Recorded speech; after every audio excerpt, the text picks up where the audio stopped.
EISA, la plus prestigieuse école de qualité distinguée premier prix excellence de la qualité CEDEAO. Plus besoin d'aller étudier en Europe, aux États-Unis ou au Canada. EISA certifié ISO 21001 version 2018 et ISO 9001 version 2015 vous offre des formations de qualité. EISA, c'est plus de 80% de diplômes opérationnels, licences et masters accrédités CAMES.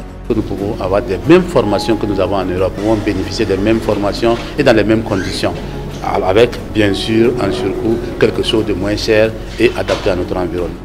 Cours en ligne disponible à l'EISA, possibilité de payer la scolarité avec des produits agricoles, 50% de réduction des frais d'inscription, site web www.eisatogo.com. EISA, le label des diplômes de qualité.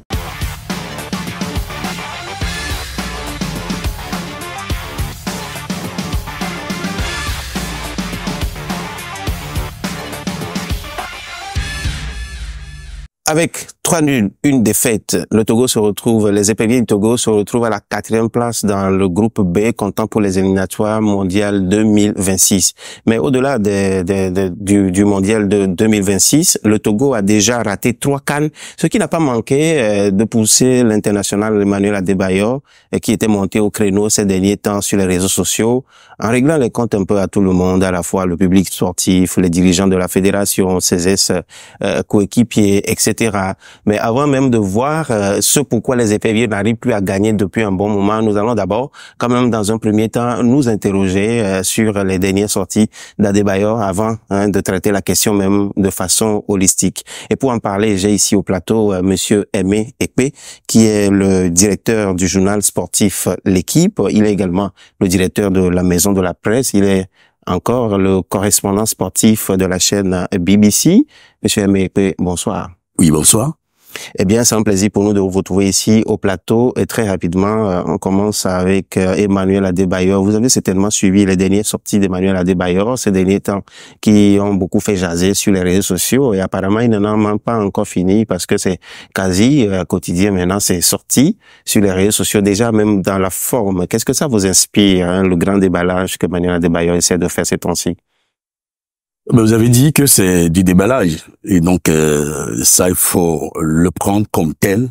Adebayor, il reste lui, Adebayor. C'est pas autre chose que lui. Et lui, c'est ça, Adebayor. C'est-à-dire que, à un moment donné, il estime que, il doit faire certains déballages, peut-être pour lui, arranger ou participer à arranger les choses. Maintenant, est-ce que c'est ce qui est fait? C'est la grande interrogation. Adebayor, comme je l'ai dit, reste lui-même et il estime que, comme il a toujours dit, on lui manque de respect. Voilà, c'est l'expression qu'il utilise le plus souvent pour dire que il est le meilleur au Togo, il est la star au Togo. Je crois qu'à un moment donné, il oublie aussi que le temps passé ne revient plus. Malheureusement, le temps passé revient plus. Oui, il a été un très grand joueur pour le Togo et pour l'Afrique. Il a été Ballon d'Or africain en 2008.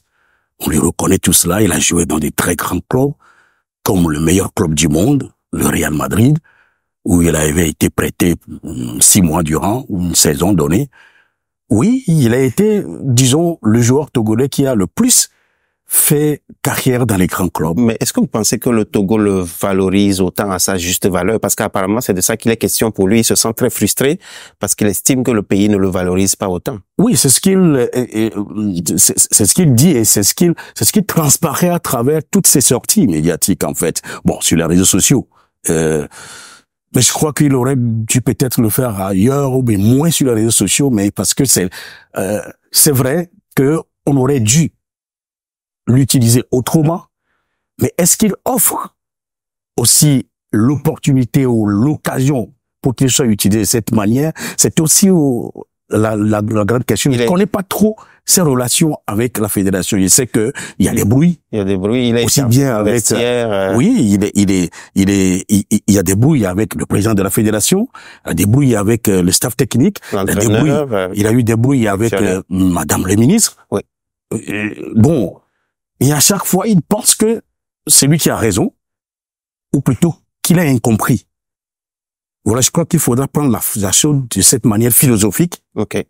et dire oui, est-ce que il n'est pas temps pour qu'on l'écoute, pour qu'on l'appelle? Justement, pour qu'on l'appelle, pour qu'on l'écoute. Et la question, c'est de savoir, est-ce que vous pensez que l'association de quelqu'un comme Adebayor, au staff technique et tout ce que nous connaissons peut apporter un grand plus pour les éperviers? Et je ne sais pas comment il va être utilisé. Parce que ça, il y a déjà un poste de manager qui est occupé par Serge Akako. Il y a déjà un poste de sélectionneur adjoint qui est occupé par Koubadia Kader. Et je ne sais pas comment on va pouvoir l'utiliser. Peut-être conseiller du président. Mais dans le staff, je ne sais pas quel rôle il peut réellement jouer. Bon, lui-même, il a l'habitude de dire qu'il ne cherche pas à être le sélectionneur du Togo, mais est-ce que vous le voyez bien comme étant un sélectionneur? Non, mais est-ce qu'il a fait la formation pour être sélectionneur? Il y a des conditions à remplir.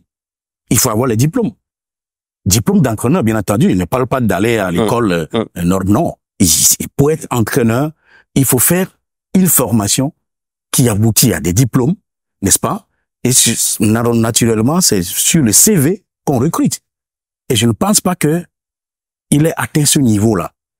Bon, maintenant, est-ce qu'il pouvait jouer le rôle de manager? C'est possible. C'est possible qu'il joue ce rôle qui est aujourd'hui dévolu à Serge Akako, qui avec qui il a également des brouilles. Il a des brouilles depuis 2013 surtout. Bon, voilà. Et ça veut dire que depuis qu'on a nommé Serge Akako à ce poste, Adebayor n'a jamais accepté ça. Bon, il dit que, enfin, ses critiques envers Serge Akako, c'est que le manager doit être sur place. Oui, que Serge Akako se trouve en France. Que Serge Akako se trouve en France, il travaille. Chez nos confrères également, d'ailleurs. Mais est-ce que quelque part, c'est pas un peu fondé ce qu'il dit? Oui, mais est-ce que son rôle, est-ce que le rôle de manager, est-ce que, comment on dit ça là? Pour lui, il faut qu'il soit sur place pour superviser les championnats D1, etc., histoire de pouvoir quelque part piocher les meilleurs éléments. Est-ce que le choix des joueurs incombe au manager? En réalité, non. C'est l'entraîneur, c'est le sélectionneur qui choisit les joueurs. Le manager, à la limite, il fait des propositions. D'accord. Il fait des suivis, simplement, des joueurs et propose à l'entraîneur. On va terminer avec la page Adebayor. Je voudrais savoir, est-ce que cette façon de sortir ces derniers temps n'est peut-être pas en train de casser un peu le mythe Emmanuel Adebayor? Oui, c'est ce que, malheureusement, moi-même, je pense, parce que, étant une grande star du football, il pouvait également observer des droits de réserve par rapport à certaines sorties. Parce que ces derniers temps, vous l'avez dit, c'est quasi quotidien où il est en train de régler certains comptes. C'est ce que nous constatons. Mais je crois que il aurait pu mieux faire en posant le problème autrement. Pour qu'on l'écoute, mais je reprends votre conclusion. Emmanuel Adebayor, c'est Emmanuel Adebayor. Alors maintenant, parlons du football togolais, même si Emmanuel Adebayor en fait partie justement, avec un match nul la dernière fois contre le Soudan sur notre pelouse ici au stade du Kégué, et puis une défaite le 9 juin dernier face aux Léopards du Congo. Les éperviers sont en train de voir s'éloigner peu à peu encore l'espoir de qualification pour les mondiales de 2026. Dites-moi, peut-on encore croire aujourd'hui aux éperviers, sans oublier qu'ils ont déjà eu à rater 3 CAN, sans oublier quelque part que ça fait quand même 4 ans ces derniers temps avant que l'équipe ne gagne encore ici à Lomé au stade de Kégué. Est-ce qu'on peut encore croire aujourd'hui aux éperviers? Le problème n'est pas de croire, mais d'analyser quelles sont les causes de ces contre-performances. Justement, parlant des causes de cette contre-performance, je voudrais rappeler quand même qu'à une certaine époque, il y avait un entraîneur qui était très décrié ici au Togo, qu'on appelle Claude Leroy. Il y a même eu des manifestations, ça a traîné. Après, finalement, il était parti. Et puis, il y a un autre qui est au poste depuis le 1er mai 2021. Mais finalement, le football togolais est toujours dans les crises. Donc, finalement, est-ce que Claude Leroy, c'était juste là qui cachait la forêt? En fait, c'est une situation qu'il faut vraiment analyser avec comment on dit, dans la profondeur. C'est vrai que à l'arrivée de Claude Leroy, tout le monde était content parce que Claude Leroy, c'est un nom. C'est un nom qui Le sonne. sorcier blanc, comme on l'appelait. Oui, il se fait appeler sorcier blanc. Parce que simplement, ce monsieur a traîné sa bosse justement sur le terrain africain. On estime qu'il connaît mieux le football africain. Et c'est pour cela que, en 2016, n'est-ce pas? Oui. Quand il arrivait au Togo, tout le monde était quasi content que ce soit, disons, Claude Leroy qui soit recruté pour le football togolais. Le problème, ce qu'on n'avait pas su à temps, Oui. c'était que, en fait, Claude Leroy prenait de l'âge. OK. Et à un moment donné, eh bien, il n'avait plus actualisé, si vous voulez, ses connaissances à la matière. Un has-been, comme on dit souvent chez les Anglais. Has-been, c'est ce qu'utilisent les jeunes aujourd'hui. Oui. C'est comme on dira de moi également que je suis un has-been parce que, oui, j'ai commencé depuis. Comme vous avez dit tout à l'heure à Adebayor que le temps passé ne revient plus. Tout à fait. Alors donc, il n'avait pas su actualiser ses connaissances. Et maintenant, en arrivant au Togo, en 2016, il y avait déjà un problème. Le Togo avait, disons, un problème d'effectif. Mais on croyait que tout reposait sur le recrutement d'un grand entraîneur, d'un grand sélectionneur. Soit dit en passant, c'est, disons, il était arrivé à un moment où même la fédération même ne savait même pas. Oui, parce que recruté directement par la présidente de la République. Tout à fait. Alors donc, tout le monde était enthousiaste en le voyant venir. Mais, effectivement, il fallait reconstruire l'équipe togolaise. D'accord. Là, Claude est parti, Paul Douaté est là, mais nous ne gagnons toujours pas et vous avez envie de nous déballer un peu selon vous. Quelles sont les causes profondes de cette débâcle répétée des éperviers? C'est ce que j'étais en train d'expliquer, c'est que c'est un problème d'effectif que nous avons. Mais problème d'effectif, dans quel sens? Le problème n'est pas que on n'a pas de joueurs, mais on n'a pas de joueurs pour faire le travail qu'il faut. Mais ça semble contredire ce que pense Paul Douaté, l'entraîneur des éperviers du Togo, qui dit justement, on a une équipe qui peut gagner tous les matchs. C'est ce qu'il a déclaré le 24 mai dernier. Oui, mais c'est lui qui peut. Vous voulez qu'il dise quoi? Avant de venir, il savait très bien l'effectif qu'il avait. Et donc, il ne peut pas aujourd'hui dire que on n'a pas d'effectif, on n'a pas de joueurs, que donc ceci, non, lui ne peut pas tenir sur l'engagement. C'est normal, là, lui, en tant que technicien, il a besoin de valoriser l'effectif qu'il a. Mais nous qui sommes à l'extérieur, qui voyons la chose, mais regardez, dites-moi, quel est le joueur togolais aujourd'hui qui pointe à l'horizon ou bien qui est arrivé à un niveau tel que, je ne sais pas, on peut le considérer qu'aujourd'hui comme la star de l'équipe. Ça n'existe pas. Ils jouent tous dans de secondes zones, comme ça se dit. Mais ça pouvait aussi être quelque part la force de l'équipe, non? À partir des fois, quand on n'a pas de grands stars, ça crée un collectif qui arrive quand même à pousser très loin des fois. Vous savez, il y a toujours, comment on dit, il faut toujours avoir quelqu'un qui draine. Vous savez, c'est ce qu'on avait eu avec Adebayor. Tout a commencé. Vous savez qu'Adebayor n'était pas la grande star à l'époque. C'était Koubadia Kader. Absolument.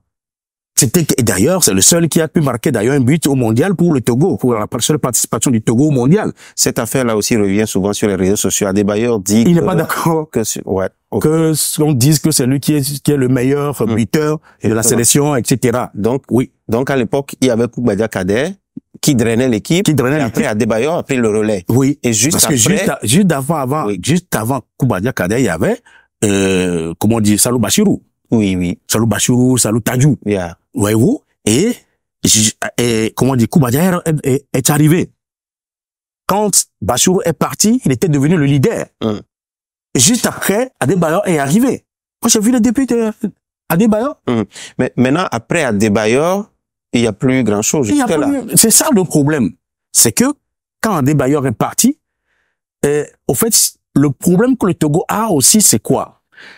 L'épopée Adebayor, les Koubadia Kader, les comment on dit, Dabalo Dossé, les Nimombe Daré, Nimombe Waké, c'est encore plus loin. Oui. Alors donc cette épopée, j'allais dire, cette sélection de l'époque, on avait cru que cette sélection était éternelle. Donc, on n'a pas préparé la relève. On n'a pas préparé la relève. C'est ça le problème réel du Togo. On n'a pas su préparer une relève pensant que les Adebayor étaient éternels. Mais Adebayor était en train de finir. Et naturellement, ça agit sur l'équipe. Jusqu'aujourd'hui, on n'a pas, c'est pour ça que je dis, il n'y a pas eu de relève. On est en train de colmater les brèches. C'est pour ça qu'on allait chercher chaque fois des binationaux à qui il fallait faire des cours, une cours assidue, comme une jeune fille, n'est-ce pas, pour essayer de les attirer. Mais il faut avoir un projet. Mais c'est à qui la faute si la relève n'est pas préparée? La faute est à tout le monde. C'est-à-dire à la fédération d'abord, au ministère, oui, aux autorités. Parce que tout ça là, à partir du moment où vous avez le problème du Togo, c'est que on n'a pas l'un des problèmes, c'est que on n'a pas de vision. Justement, j'allais demander, le Togo n'a pas une politique sportive. Il n'y a pas de vision. Ce n'est pas la politique sportive, c'est sur le papier. Mais il y en a quand même. Il y a une politique sportive. Qui est un texte qui a été voté. Ça a abouti à la charte des sports. Voté également. Mais jusqu'à aujourd'hui, on n'est pas en train de l'appliquer. C'est la mise en œuvre le problème. C'est la mise en œuvre de cette charte-là, de ces textes-là. Depuis 2011, on avait déjà une politique sportive. Les textes de politique sportive existaient. On avait déjà la charte. N'est-ce pas? Mais qu'on avait rangé dans les tiroirs. Et il a fallu la dame, madame le ministre des Sports actuel, pour réactualiser cela, réécrire les choses, aller voter encore. Maintenant, on est à la phase de la mise en œuvre. Mais là aussi, ça prend du temps parce que pour pouvoir le faire, on a besoin de moyens. On a créé un fonds d'aide pour le sport au Togo, mais qui n'est jamais, pour le moment, mis en place.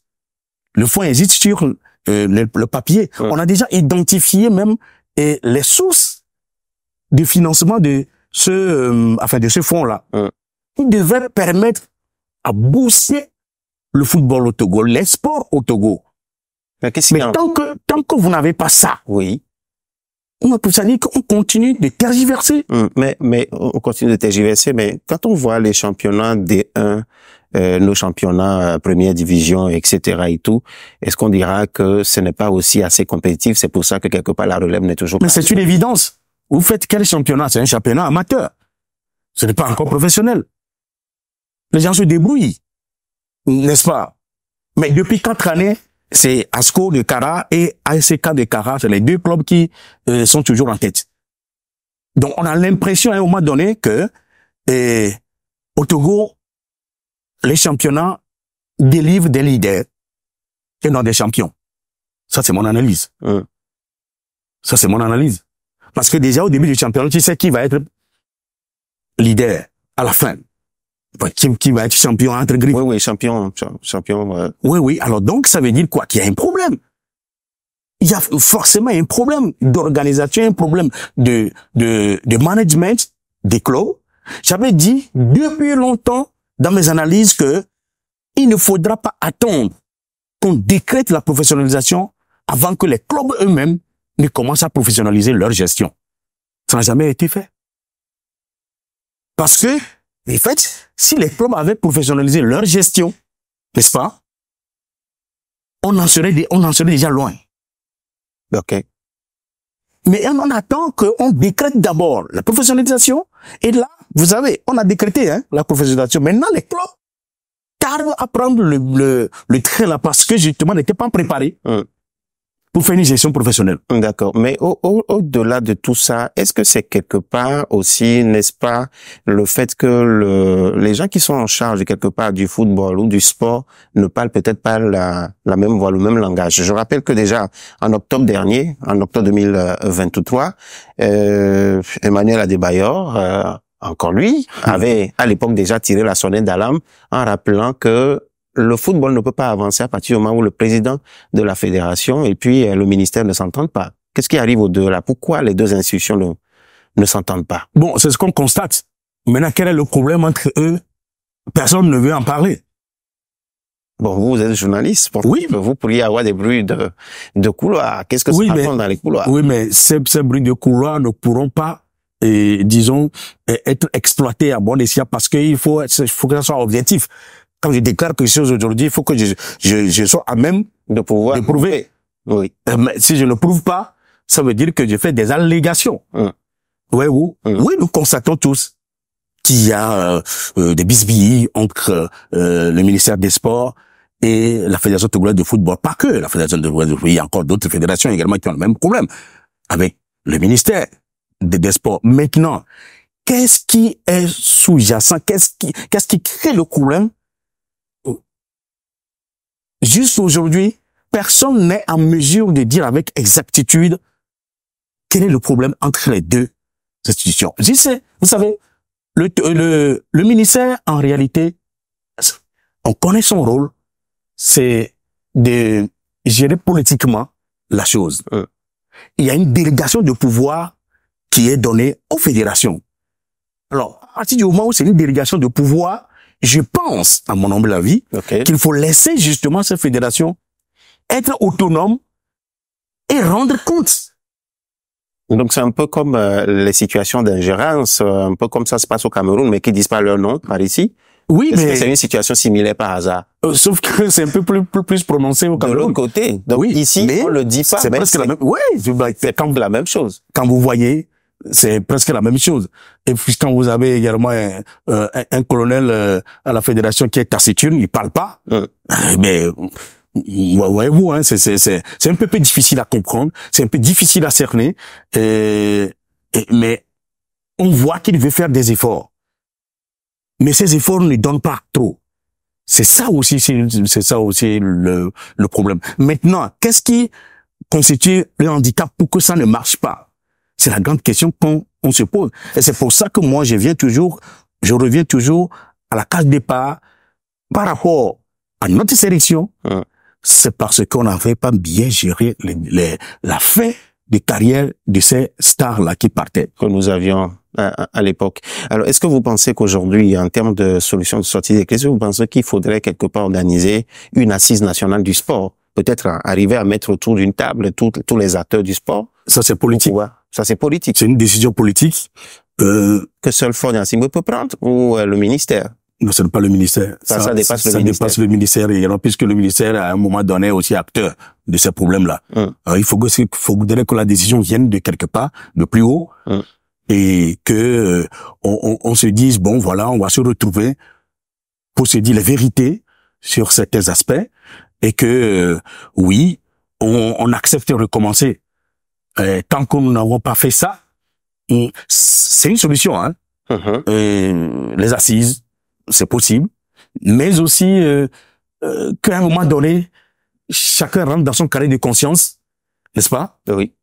Pour s'interroger, quelle est ma faute? Quelle est mon erreur? Qu'est-ce que je fais de mal? Qu'est-ce que j'arrive pas à faire? Si chacun arrive à faire, disons, cette introspection pour dire, bon, ok, l'autre, je peux l'accepter avec ses erreurs aussi, ça va pouvoir aller. Forcément. Ça commence par là. Une introspection personnelle. À tous les rentrer dans son carré de conscience, à tous les niveaux. Qu'au niveau du ministère, que ça soit fait, au niveau des fédérations, ou de la Fédération togolaise de football, que ça soit fait, n'est-ce pas? Et qu'au niveau du staff technique, des joueurs, etc. Parce qu'il y a aussi ça, le problème. Pourquoi le Togo ne gagne pas? On a certaines occasions. Hier, par exemple, on a eu le match contre la Congo. RDC, oui. Léopard du Congo. Les Léopards du Congo, il y a eu des occasions. Pourquoi? Le Togo a dominé, surtout en deuxième mi-temps, le Togo a tellement dominé. Mais pourquoi on ne marque pas? Ça veut dire qu'il y a un problème de finition. Alors, est-ce qu'il y a un problème de finition? C'est technique? Ou est-ce qu'il y a autre chose?